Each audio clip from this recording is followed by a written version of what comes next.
Hey everyone, excited to be back for this week's edition of Frequently Asked Questions for Commercial Real Estate. In today's video, what I want to do is talk about some of the lessons that I've learned over the course of the year in commercial real estate brokerage. I've already shared, I believe, 2 parts of this. This will be the 3rd part, so I'll share 3 lessons that I've learned that I think will be beneficial to you and your business. Now, before we dive into this video, I would greatly appreciate it if you could like and subscribe to this channel.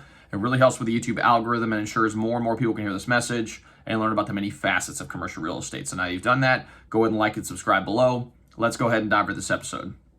All right, so in today's video, we're going to share 3 lessons that I've learned over the course of this year that I think could be beneficial to you and your brokerage business. So the first lesson that I learned is the importance of tenant mix within a center. Now, we're actively in negotiations for a lease deal at a large multi-tenant retail center here in Louisville, Kentucky. And my client is a national franchise that is looking to locate in the center. This will be the franchisee's 3rd location.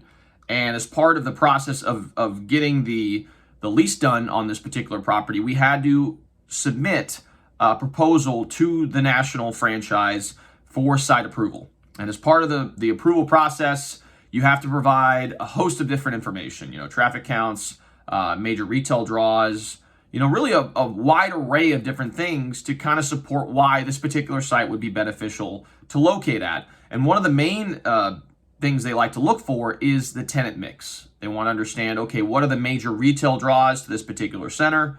What do your adjacent neighbors look like? Do they support your particular use? So for example, if you are a restaurant, are you located near other restaurants that could maybe benefit you? Because a lot of times with restaurants, if you locate in an area where there are, a heavy concentration of restaurants, you tend to do well. There may be something like a Target, which is a major retail draw, which in this case there is. You're going to see a lot of, people go to Target on a regular basis, and because they're there, maybe they decide to stop off in a store adjacent to it. Therefore, you increase the likelihood of you increase foot traffic to that particular site. And so as part of the submittal process, we had to, justify why this tenant mix could be beneficial to my client locating at that space. And luckily, we were able to get final approval from National. So number 1, it is important to understand the tenant mix. So look at the neighboring properties, understand, okay, what are the retail draws here? Maybe even what traffic issues could be present. There's some uses that are parking hogs, some that aren't. So consider all those different variables, and then think about what the target audience of those tenants are, and are they similar to yours as well? Because you could also benefit from being located next to some of these uses, because they will bring your target tenant to your site as well. So that's number 1, is the importance of tenant mix. Number 2 is don't count your chickens before they hatch. As you guys know, we're kind of in an environment where interest rates are shifting, and I almost had a deal fall apart recently because of what was happening in the marketplace. And so I thought it was almost a foregone conclusion that this thing was going to close, and we started experiencing some issues with the lender a week and a half ago. And luckily, we were able to get on the phone and resolve it. But again, it just kind of reinforced the idea. Even though I already know this lesson, it's very easy sometimes to think, oh, this will be, a slam dunk. When in reality, you got to be on your toes at all times, because you never know how the environment's going to shift, and if anything's going to cause issues that could potentially put the transaction in jeopardy. So number 2 is don't count your chickens before they hatch.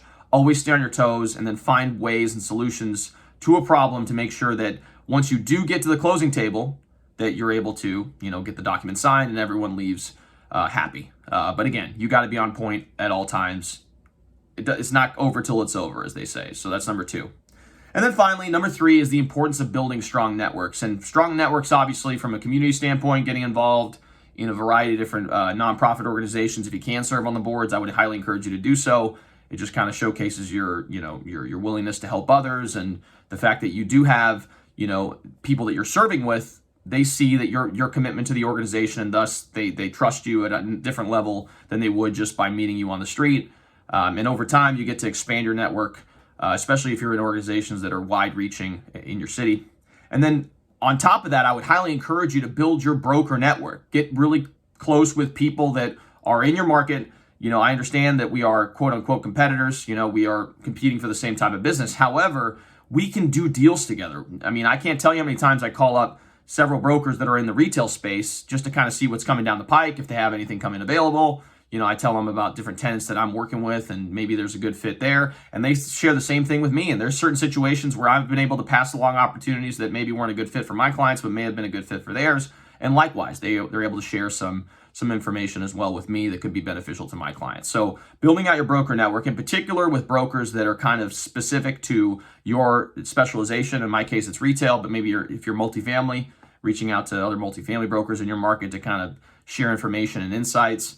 Same in the industrial space, and really any property type that you decide to specialize in. So that's number 3, is to build a broad network, joining organizations, nonprofit organizations and other boards, as well as building out your broker network. So getting involved in maybe your local CCIM chapter, ICSC, SIOR, ULI, really commercial real estate organizations, and then building relationships with those individuals. So hopefully you gained some value from this video. I would greatly appreciate it if you could like and subscribe. It makes a huge impact on our ability to reach a broader audience. Along with that, if you yourself are a business owner or investor looking to buy, sell, or lease commercial property here in the Louisville metro area and surrounding areas, again, I would greatly appreciate it if you could just reach out. Happy to share whatever insights I can. You can call me at 502-536-7315, or you can reach me via email at raphael@crescentigroup.com.